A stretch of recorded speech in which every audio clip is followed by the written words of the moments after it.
Good morning. It's Monday, October 9th, 2023, and this is day 3 since the beginning of bombing and retaliation in Israel between Palestinians and Israelis. Yesterday's video, titled "The War No One Wants," you all shot to number 1 in my back office.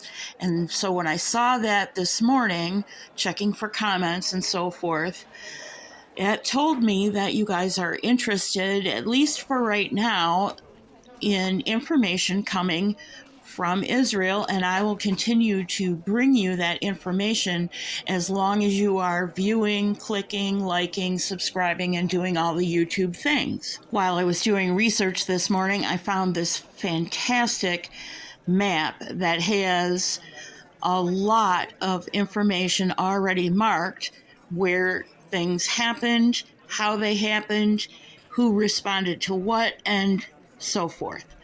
So I'm going to use that map as best I can, although it looks like a jumbled mess right now.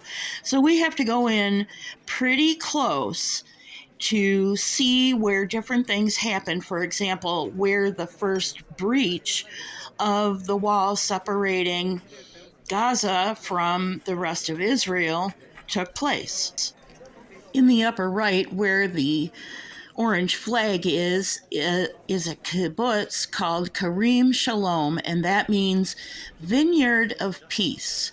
It is along the borderline between Gaza and Israel, and where the arrow was is where the Karim Shalom checkpoint is on the southern border between Israel, Egypt, and Gaza. Somewhere between that checkpoint and Karim Shalom proper was the first breach. And I have a little clip for you. This breach literally plowed through the fence line where the fields are that belong to Karim Shalom kibbutz. Israel and Gaza. The video released by Hamas shows its fighters breaching the border fence and attacking the military base there. Around the same time, Hamas fighters also raided and captured Israel's Erez border crossing station. Targeting checkpoints like these enabled Hamas to neutralize clusters of Israeli forces and spread into nearby towns with less resistance. By 7:30 a.m., Israelis began seeing groups of Palestinian militants arriving in towns and cities. The incursion fanned out into 9 towns near the border with Gaza. By late morning, Palestinian militants began destroying sections of the border barrier.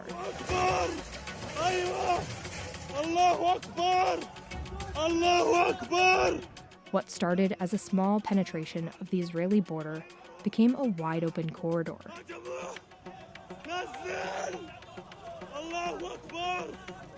Soon, Palestinian militants began taking hostages in towns near the border with Gaza.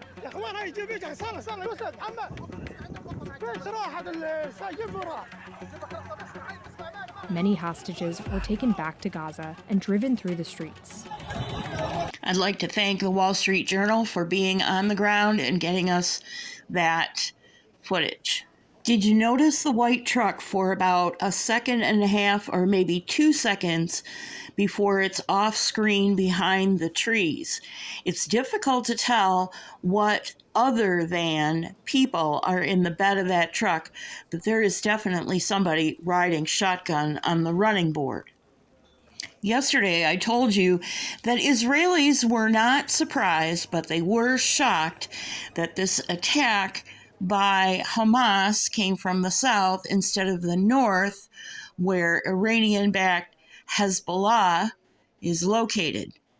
Iran predictably has rejected the allegations that they had anything to do with the assault on Israel by Hamas, but didn't say anything in this report about Hezbollah. However, there are reports from this morning that Hezbollah has attacked Israel from the north. I'd like you to meet Caleb on the left and Joshua on the right.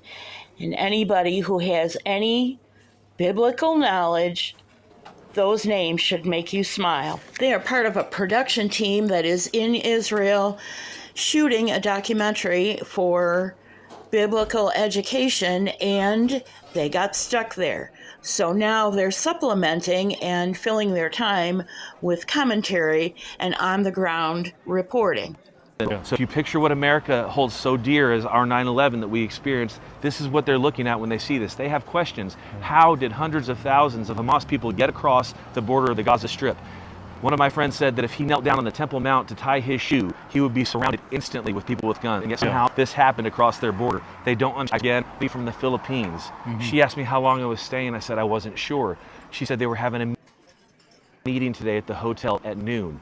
They would find out if all of them had to go home because there weren't enough guests to support needing the housekeepers. All of those housekeepers that were friends were from the Philippines. They'd only been here 1 year. They were supposed to be here 5. She asked for prayer that they get to stay because they were supposed to be here.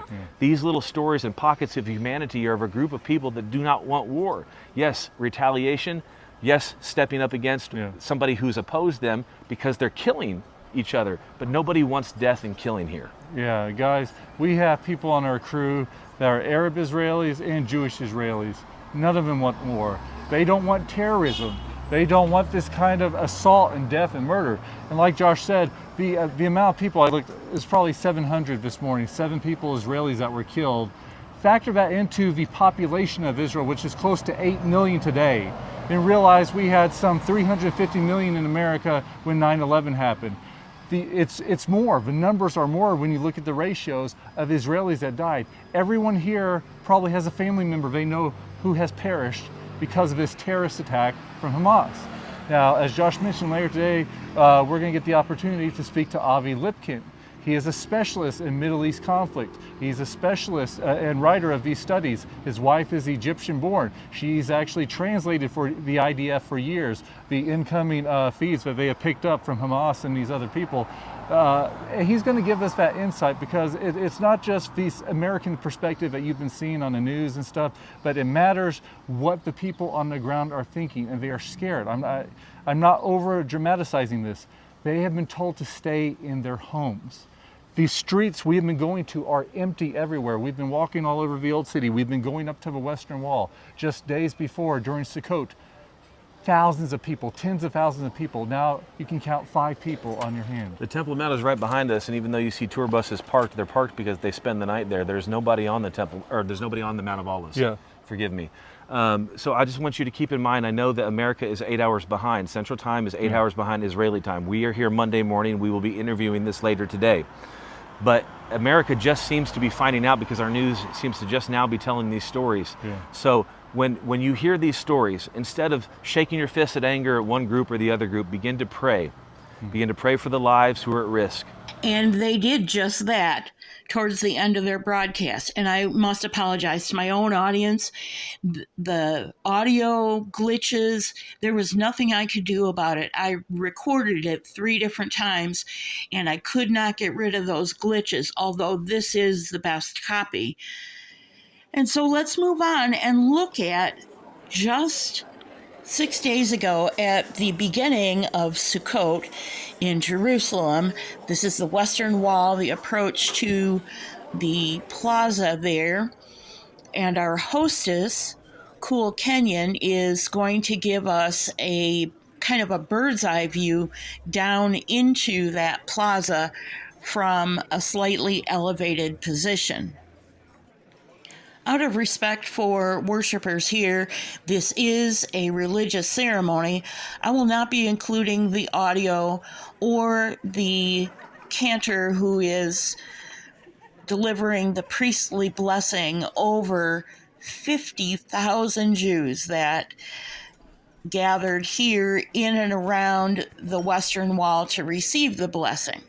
The reason that I'm bringing this up and the reason I'm showing you this footage is because this is the last in a string of 3 holidays during the fall, beginning with Rosh Hashanah, which I talked about last month, and ending with the Feast of Booths, or Sukkot in Hebrew.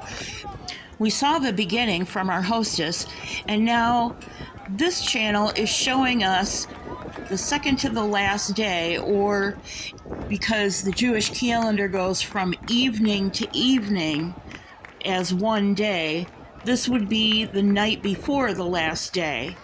And it's a very joyous and happy celebration.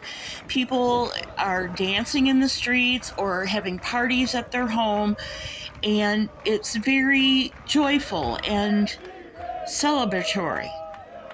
Orthodox and some conservative Jews require that men and women be separate during public celebrations, and that includes weddings and things like this. Nevertheless, they have a great time, even though the genders are separated.